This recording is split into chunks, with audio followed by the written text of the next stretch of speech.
Во пресрет на големиот христијански празник Богојавление кај народот познат како Водици Светата православна црква започна со подготовките за потопувањето на Светиот крст во водите на Кочанска река.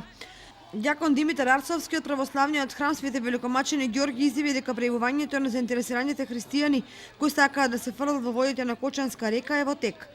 Како секоја година, така и оваа година традиционално веќе е започнато пријавувањето на кандидатите кои што сакаат да земат учество на светиот чин, односно на потопувањето на честниот крст во водите на Кочанската река. Како и секоја година, така и ова самиот чин на потопување ќе биде на мостот во градскиот парк. Немаме официјално сознание дали, како и претходните години, на самиот чин ќе земе учество неговото високо преосвещенство митрополитот Брегалнички Иларион. Затоа секој ќе бидете делумно известени преку телевизиите, социјалните мрежи.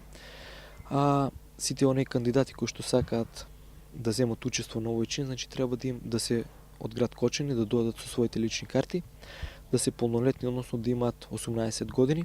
Обавезателно е, значи, да знаат молитвата Оче наш, ќе бидат евидентирани.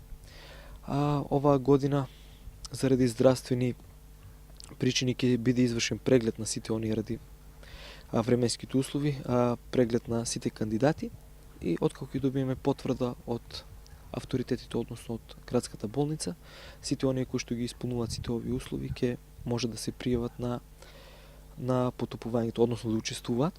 И оваа година Светиот крст ќе се фрла во Кочанска река кај мостот во градскиот парк во присуство на голем број верници.